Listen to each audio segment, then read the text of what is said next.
reading from the Bible, from the book of Matthew, chapter 7, verses 1 to 5. Do not judge, or you too will be judged. For in the same way you judge others, you will be judged. And with the measure you use, it will be measured to you. Why do you look at the speck of sawdust in your brother's eye and pay no attention to the plank in your own eye? How can you say to your brother, let me take the speck out of your eye, when all the time there is a plank in your own eye? You hypocrite! First take the plank out of your own eye, and then you will see more clearly to remove the speck from your brother's eye. This is the word of the Lord.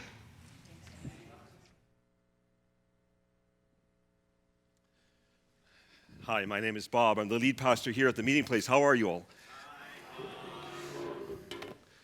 This last weekend, Hildy and I spent the weekend in Winkler, Manitoba. Now, we were there because there was, at once upon a time, a Bible school called Winkler Bible Institute, and Hildy went there for 2 years.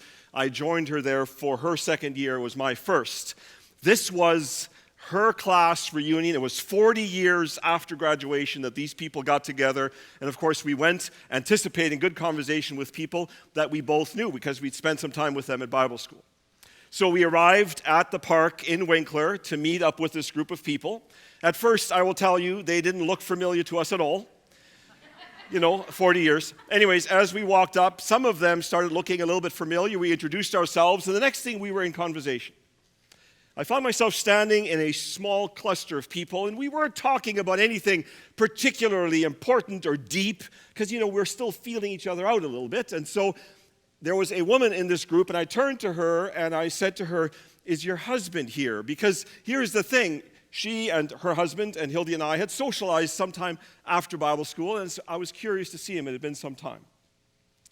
She said, no, he won't be able to make it. And then there was a brief moment of silence. And then she said, actually, he left me for another woman a few years back, and we're no longer together. And then there was another pause, and then she said, I was afraid to say this out loud because I wasn't sure how people would respond. I was afraid that I'd be judged. You and I live in a world where judgment occurs. Not only judgment that we express towards others, but also judgment that comes our way. We know that this is true. We know that this is true of our world. If you think about this for a moment, it's almost like it's understandable that it might lead this way. Because when you think about it, when you have small children, you try to find a way to communicate with them to say, look, when you meet strangers, people that you don't know, without wanting to scare them too much, we are trying to find words that would express that they need to be discerning, to say, like, just be careful around strangers because we don't know exactly what they're up to. And so we're trying to help these children who are barely able to understand their world to somehow discern, make a judgment, if you want, about the people that they might encounter. When our kids start going to school, one of the things that happens as parents is we're concerned about who they hang out with. We want them to spend time with kids that come from good families. We don't want them to run with a bad crowd.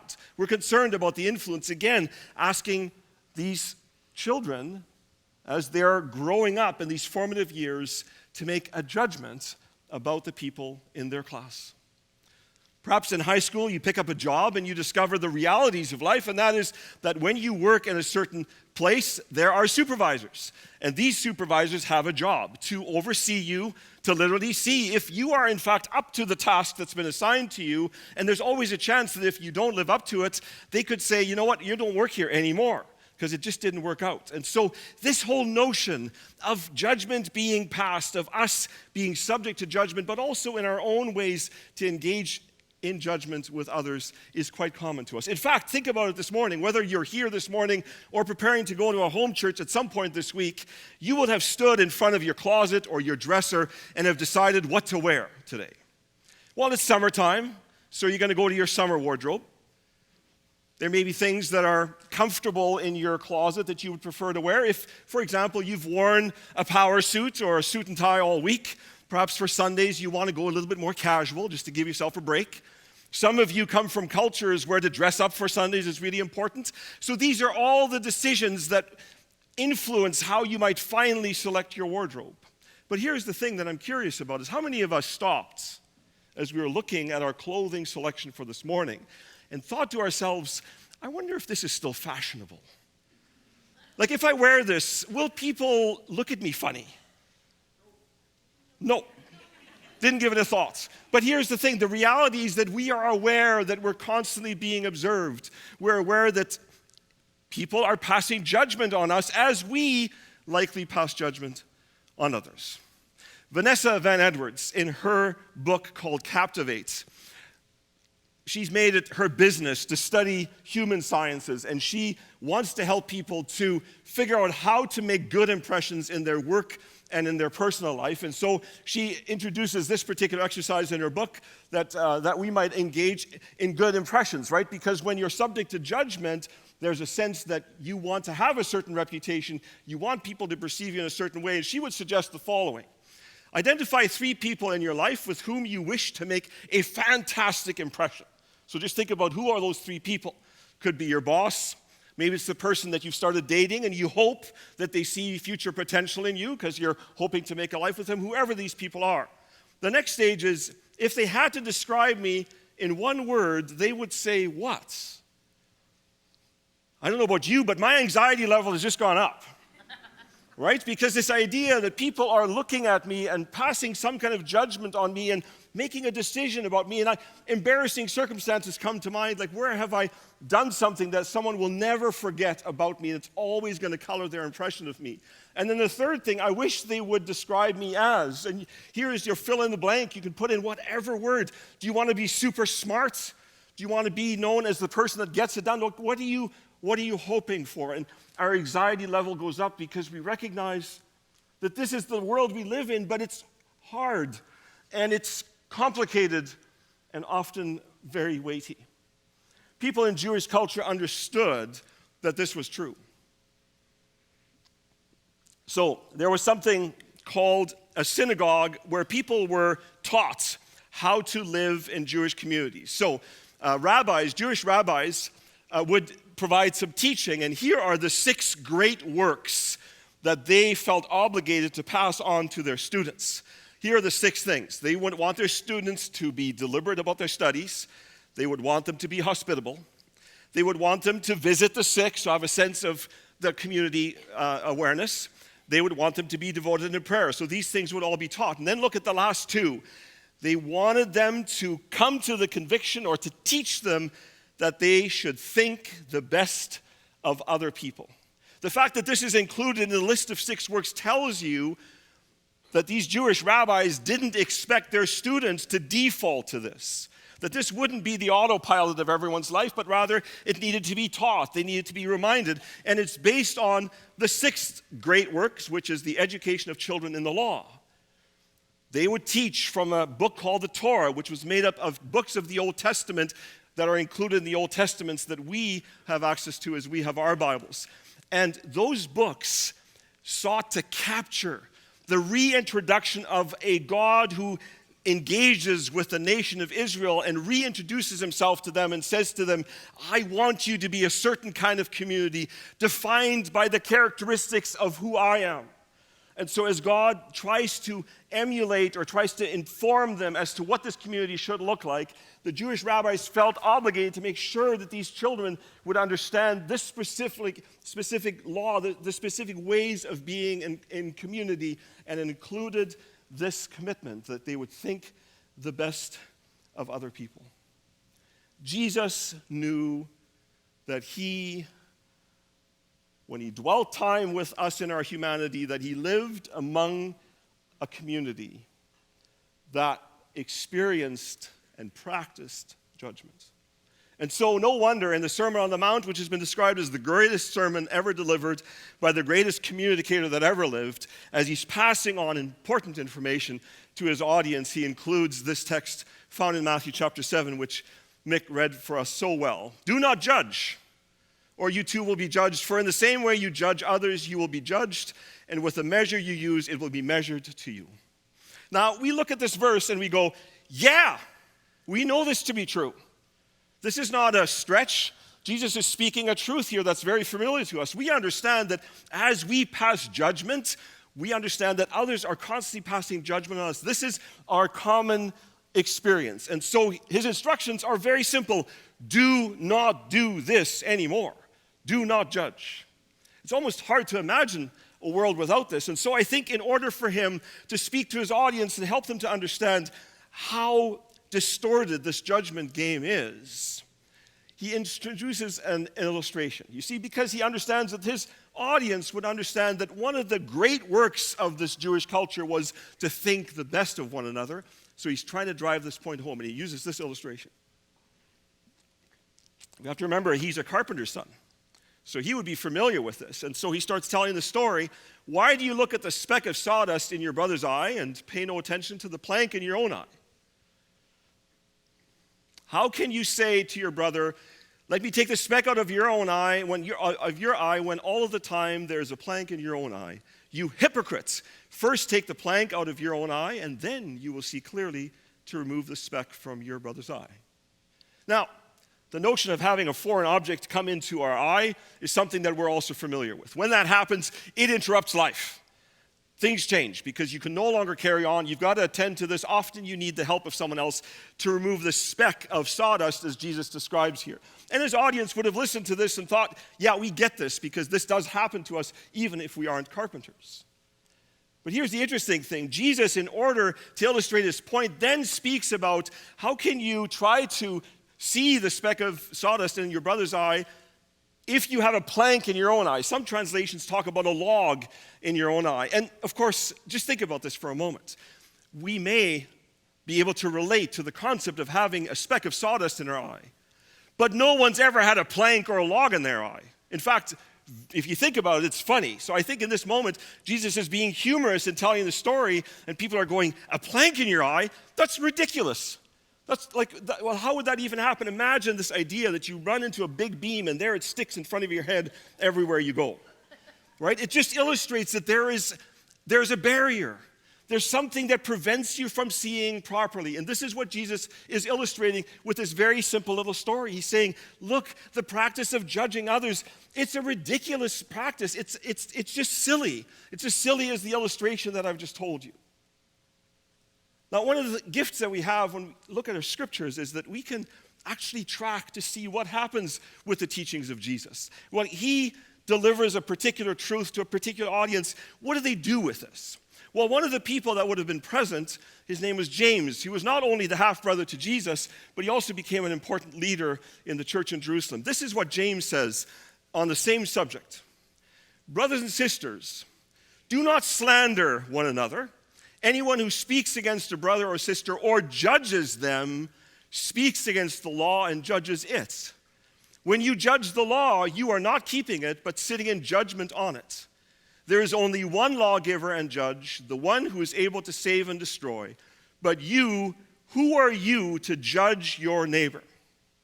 So it's good to note that Jesus teaches this particular truth, and James, one of his followers, embraces this truth and in fact reinforces it and includes another element on this score which I think is worthy for us to explore for a moment. Here's the thing. There is an understanding, and certainly there was in Jewish culture, as there is or should be in our culture, that there are ways of engaging. This idea that there is a law, there's a way to live.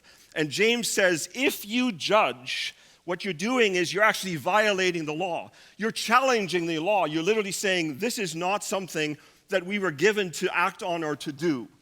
And then he includes this line, there is only one lawgiver and judge, the one who's able to save and destroy. And that person is Jesus. The only one who has been given the assignment, the only one who holds this particular responsibility to be the lawgiver and to be the judge of this law is Jesus. He is the only one that in fact has been given the right to judge. But his judgment, and this is the good news for us, it comes from a person, from Jesus, who loves first. One who is so pure in his motives that there is no evil intent at every point. In fact, He is entirely trustworthy, so we can leave this judgment in his hand, trusting him to apply this in ways that are appropriate and just and right in every instance. He is the only one that owns this particular responsibility. He's the only one that has this assignment. It's not been given to us. Next slide, please. So when the founding members of this community got together and decided, what would this community look like? They decided to record some very specific commitments that people would make to one another if they became members of this church. And here's the covenant. I'm not going to read all of it just because of time, but I want to start with this line here. To give and receive admonition. And I'm sure some of you have been wondering as I've been speaking about judgment, but Bob, isn't there a place where in community we are to hold each other accountable, to in fact have a responsibility to observe each other and to speak truth in each other's lives? This is the practice of admonition. It says here, to be accountable to my sisters and brothers in this body, in the stewardship of my resources, my lifestyle, my home. Jesus, help me to do this. Now, this is not the entire covenant, but this is a portion of it. So, what is this about? Well, first of all, to say the founding families that first called the meeting place into being didn't just make this up. They didn't just come up with this because they thought it sounded nice, but they also looked at Scripture. And here is a text that we can look at that gives us some insight here. This is not the only text that illustrates this, but in 1 Thessalonians, this is a letter written to the church in Thessalonica by Paul, by the Apostle Paul. He writes this, therefore encourage one another and build each other up, just as in fact you are doing. Now we ask you, brothers and sisters, to acknowledge those who work hard among you, who care for you in the Lord, and who admonish you. Hold them in the highest regard and love because of their work. Live in peace with each other, and we urge you, brothers and sisters, warn those who are idle, disruptive, encourage the disheartened, help the weak, be patient with everyone. This is where we are reminded that within a community such as this, we have a responsibility to one another. Notice the words that Paul uses here that really illustrate how this is driven by the motivation of love and compassion, of care for one another. It's not just made up, but it's literally an instruction, the practice to admonish one another. And this is where it's important that we look at the original text, because James, in his writing, when he refers to admonish, he uses the Greek word, which is noutheteo. Reasoning with someone by warning, admonishing them. This is driven by compassion and love. This is a particular kind of way of engaging with one another as we observe each other in this life. The word that Jesus uses in Matthew chapter 7 is this word.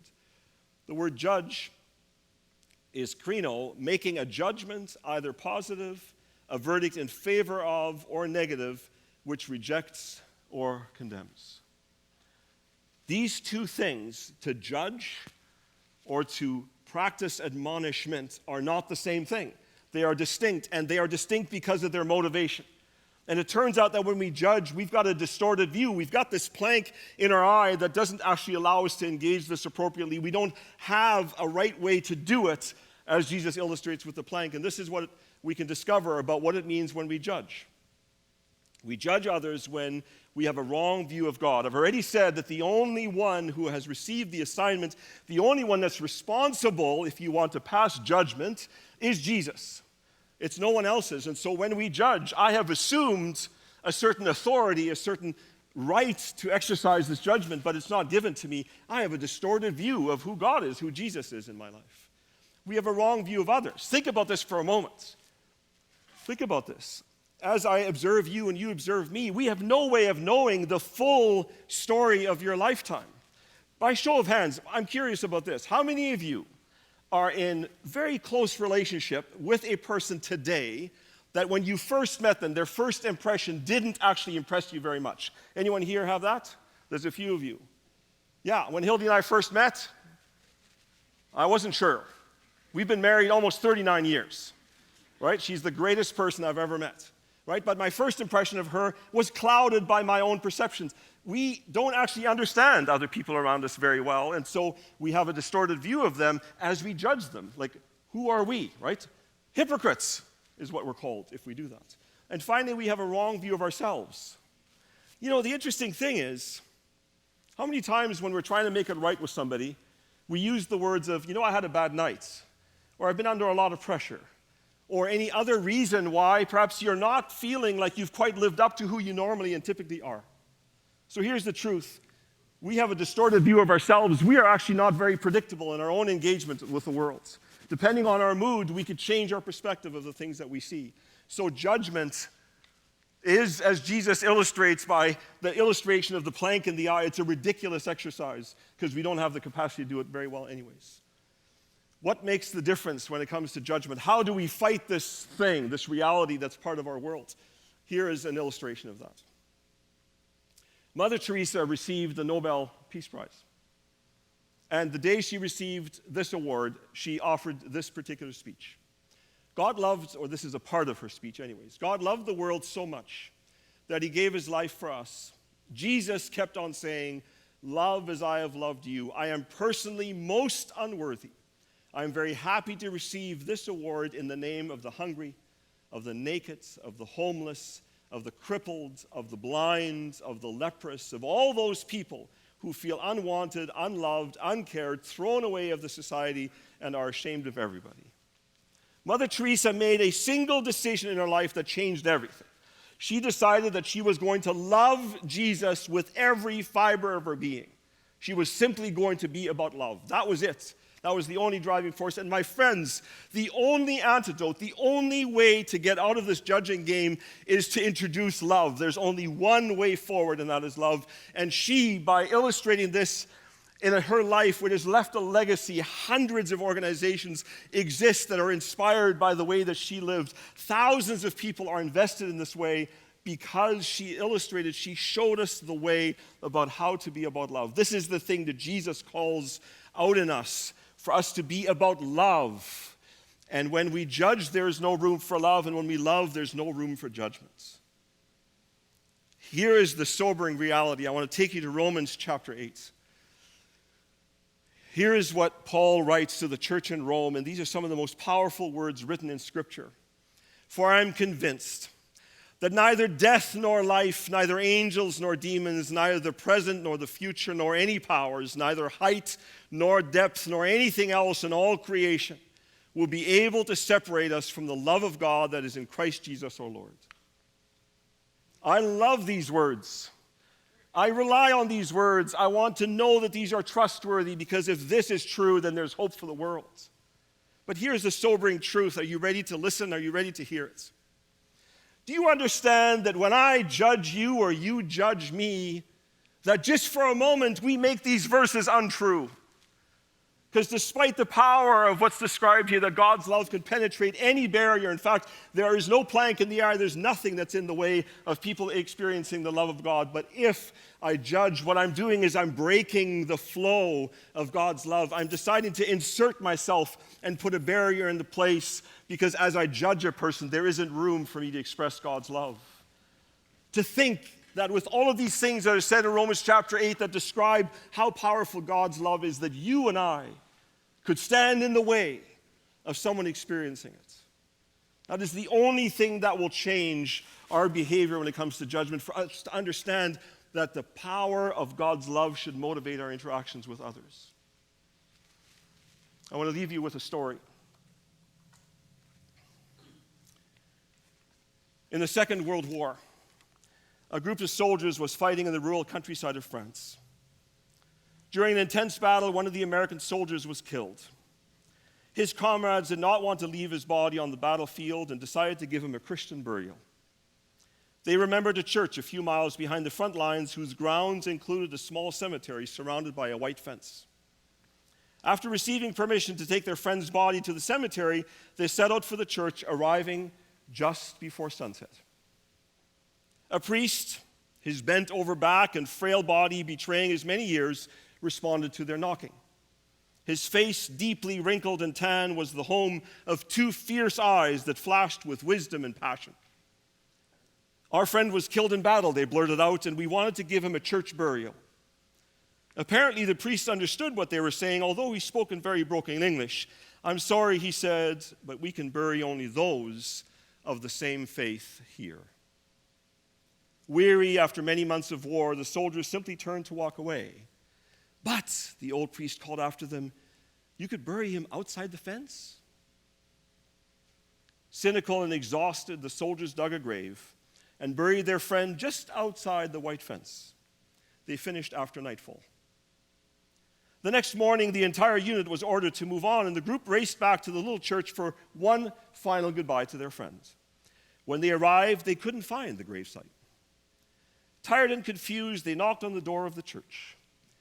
They asked the old priest if he knew where they had buried their friend. "It was dark last night, and we were exhausted. We must have been disoriented." A smile flashed across the old priest's face. "After you left last night, I could not sleep. So I went out early this morning, and I moved the fence." It was busy while you were teaching, lots of texts. First of all, thank you for the teach. I think it's very relevant and we all needed to hear it. But I will start with the easy questions first. First one says, what does judgment mean? If someone believes something deeply and I disagree with them, is that judgment on the other person and what they believe? It depends entirely on your interaction with them. If your engagement with them changes as a result of the fact that you see things differently, that you have different opinions, then you are practicing judgment. If you hold to your convictions as they hold to theirs, but you're able to engage respectfully, considering that our motivation should be love and compassion, then it's not judgment. Okay, thank you, Bob. Another one here says, we've all got a log or a plank in our eyes. We're all not perfect. We have biases in the way that we perceive people and the world.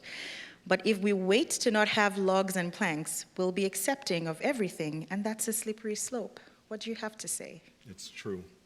This is where I think the distinction between passing judgments and exercising admonishment, which is that relational thing, I think it matters a great deal.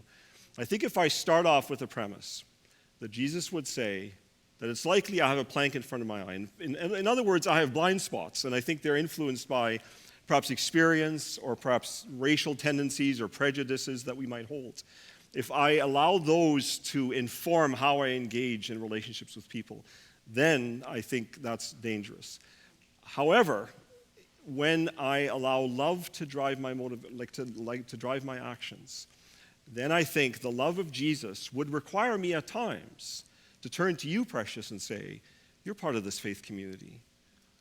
Hey, can I just name something in your life where I'm just wondering, are you sure that this is what you want to do? Is that a choice that you're good to live with? And of course, it's based on rapport that you and I might have. So I take the freedom to say, would you give me permission to speak a word of truth into your life? And then for you to say, yes, because I trust you, because we're in relationship with each other, I will listen to it.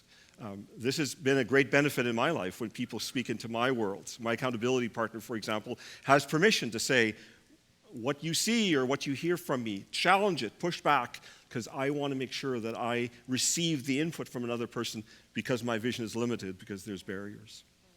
So it's a two-person job then, where because we're called into community with Christ, then we have to be open to someone holding us accountable. Yeah. We often find ourselves to being judgmental of people with whom we have no relationship at all. That's hard. Okay.